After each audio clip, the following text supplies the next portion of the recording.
place. And I got my fucking taco meat hanging out. Yeah, you got the taco meat hanging out. Speaking of taco meat, I really want a taco right now. Right? It's like 5 in the morning. We've been drinking all night. We've been drinking pretty much for like 2 days straight. Fax me that. Yeah, fax me that, yo. So get some water in me. I want fucking tacos, yo. Yeah, you say that? I'm not from like a crazy event, fucking. Not that's gonna charge you with the ass and then give you a little small portion. Yo, but you know what? That's when we support that, we allow it to happen. You know what I mean? It's like when you go to a Jays game and you know you're gonna be spending $15 a beer, but instead of going to the LCBO first and like having a couple before you go in or like preparing for it, like it's still inevitable because if you want to drink, then you have to purchase something there. You know, but like. You can find ways around spending a fortune. Yeah. The thing is, like, with me, like, I get the high price at some of these events because they gotta pay to be there and stuff like that. Yeah, like the vendors and shit, yeah. But portions, if you're gonna be paying that much, like, you should portions could be a little juicier. Yeah. I understand the price up because it is, they gotta make their money, right? Yeah. But do they really need to chintz out on what you get? On the quantity? Well, what did you get? You got samosas, right? What did you get? 3 of them? Yeah, 3. They're very small. Yeah. And I feel like, you know, like who the fuck eats 3 samosas? Well, those size, like I probably could eat like. No, I mean like who the fuck only eats 3? Yeah. You want like 6 of those at least, like. Yeah, for sure. You know. Like when you order something to eat, like. And I think you got looked like tiny little thing. It looked good. It was good, but it was $12, popcorn, fish, and it was tiny. Yeah. It at least put some food in my stomach, but. Yeah. And it was delicious. And that's the thing too. A lot of times when you buy, like, see, like when I was younger, I was a quantity over quality person. So I would rather go to McDonald's and buy like a bunch of $1.39 cheeseburgers than like go spend $10 on a good burger.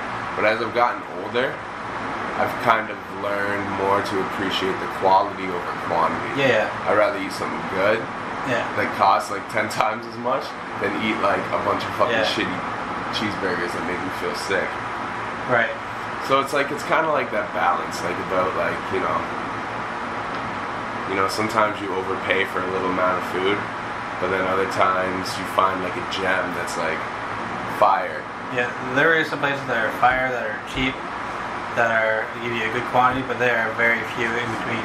Yeah, I agree. Yeah, but there is places like that though. There is, like, and I feel like a lot of times, like, I'm not gonna call them out, but in Brantford there's a place where you can get food at, and the prices are good, but the quality, like, is decent.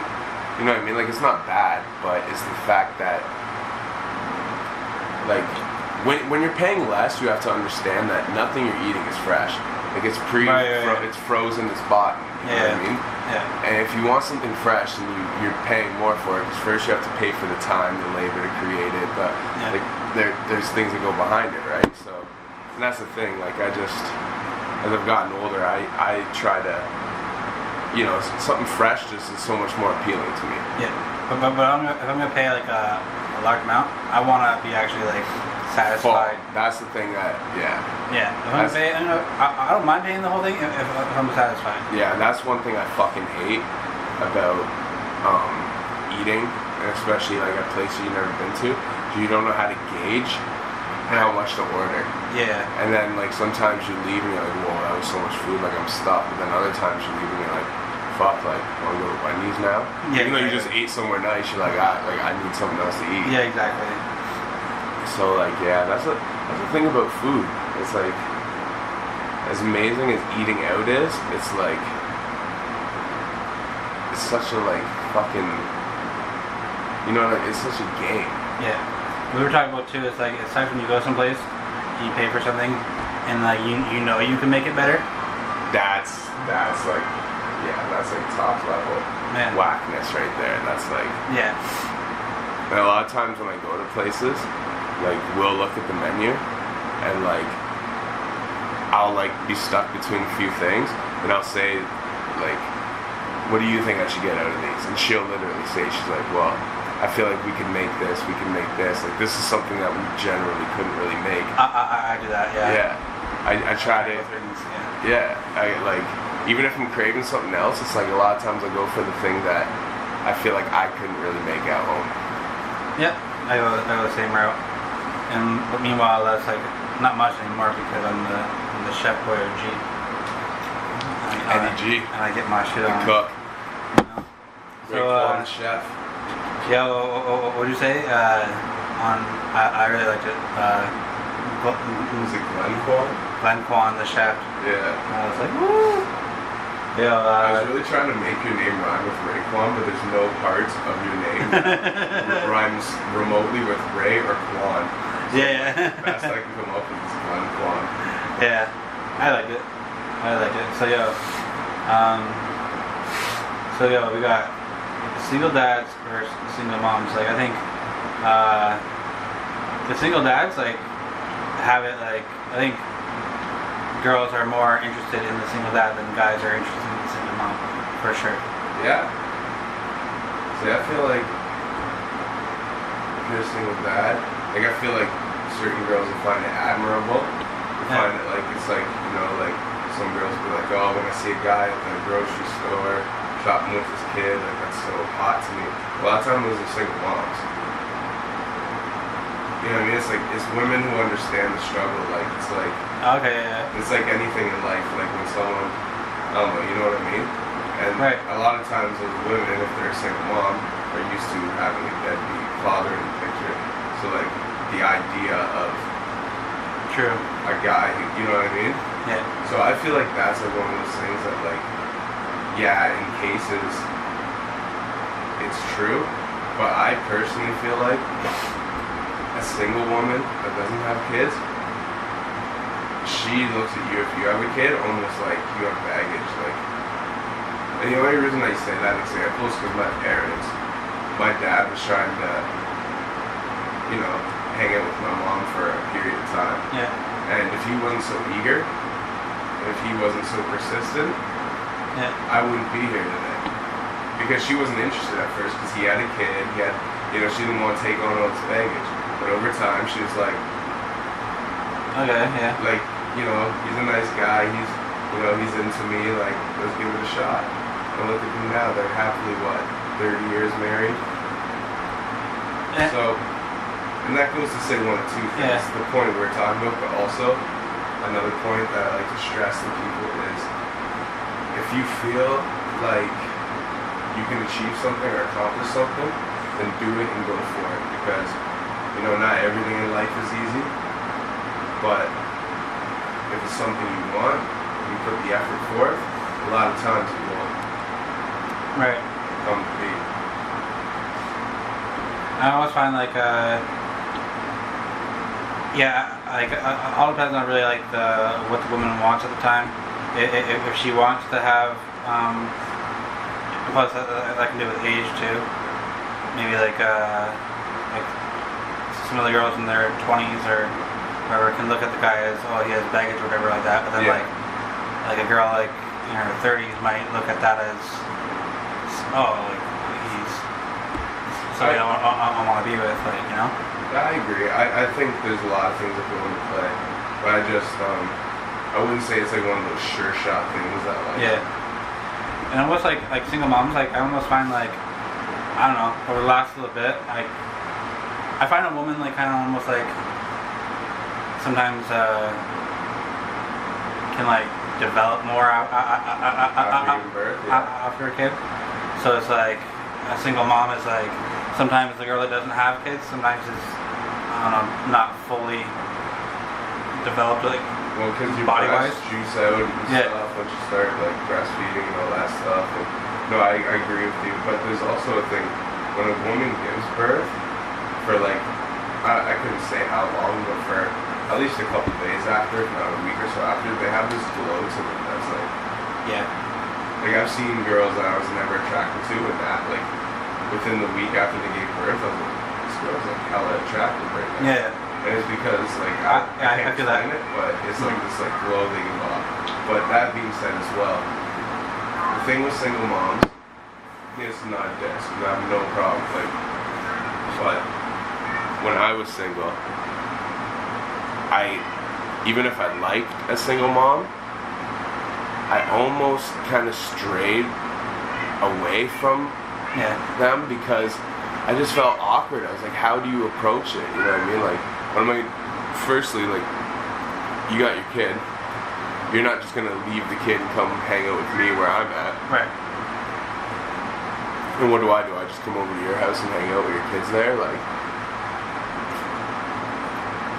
yeah. Like, to me, I've just always found that like an awkward situation. I'm like, how do I even approach this problem? Well, maybe it's like almost like the same thing I just said with like the girl being in her 20s and like the girl being in her 30s. Maybe it's almost the same thing with the guy.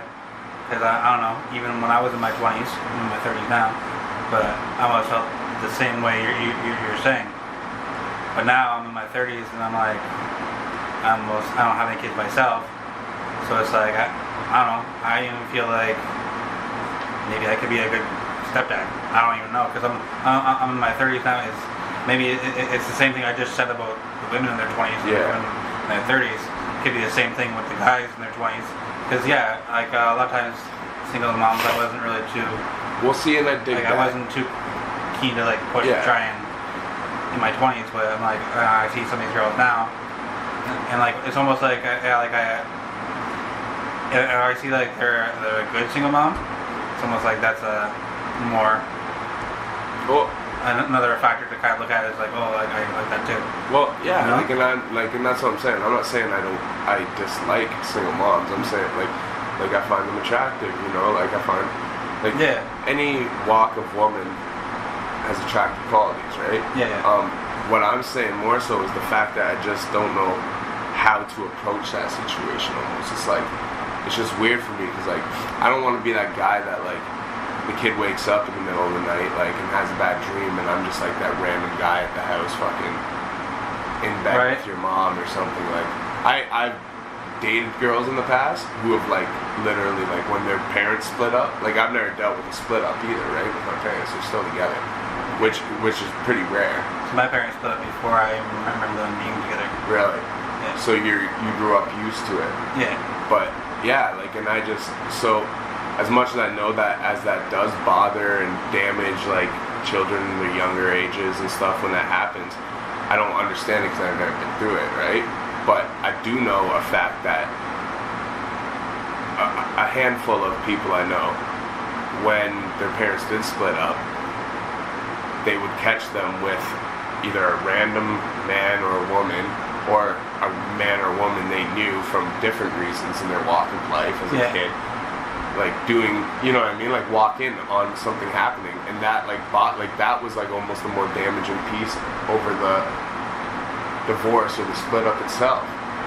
And so I've always like kind of looked at that and I'm like I don't want to be that guy who fucking is just a random guy you walk in on one day like fucking your mom. Yeah. Like that's awkward. Well, like to me. Yeah. Well, like, it all depends on how someone wants to introduce you to the kid, too. Well, exactly. Like, I feel like if you're going to hang out for the first time or two, you're not really supposed to be introduced to the kid. Yeah. That's, like, is that not difficult to go to somebody's house if their kids are there and not... I think there's, like, a certain amount of, like, kind of days that, like, you should, like, figure out if this is somebody that, you know, you want to be with, but, like, obviously she shouldn't hide the kid, but like talk about the kid, like talk about how things are, but and if you still wanna, it's still going good after a couple dates, maybe like I don't know, 3-4 days. That's the thing. I've never even been able to initiate a date because I just don't know how to approach it. It's like, what do you like? Do I ask you on a date and then you gotta find a babysitter, or do I like ask you to hang out like I would a normal like? Not normal, that sounds horrible. I just mean, you know what I mean? Yeah. Like I'm not. I'm gonna say, yeah, ask for the date. I mean, I guess it's like just overlooking it. Like, looking too much into it, you know what I mean? Like, overthinking. But that's that, either way, we're on the topic, so I just... Yeah. That's always been something that's kind of like... And it's not even a red flag for me. I'm cool with it. I just don't know how to approach the situation and be respectful. Really is the thing, you know what I mean? I don't want to be disrespectful. So I don't know how to approach, what is the respectful way of approaching that situation, basically. I personally, I don't know. I didn't like my stepdad at first, but I know some people that grew up with their stepdad and look at their stepdad as more of a dad than the real dad. Yeah. Dad. So almost it's almost as a person. As a person, are you ready for the responsibility of? Well, that's the thing. If you've never hung out with a girl, how do you even know if you're ready for that responsibility? That's why I'm potentially just getting your rocks off, or hanging out to see where it goes. You're not into that. That's what I mean. There's so much. That's what I'm saying. The dates without the kid first are the things. So then that's the crucial part, and then you need to figure out. Okay, is this somebody that Yeah. And then I don't know. And then have some time around the kid after that, and see if things work out. And just be straight up and be like, hey, I want to know if this is gonna work out. Let's try. Hang out. Let's go on some dates first. See if, and then see if she wants you around the kids. And then go through that, and then spend some time being with her and around the kid, but just say, hey, let's figure this out. Let's not rush into we are, See, and that's the scary thing too, because then it's you almost feel like an obligation outside of the relationship. You know what I mean? If you become a father figure to a kid that's not yours, that's one thing I've never understood.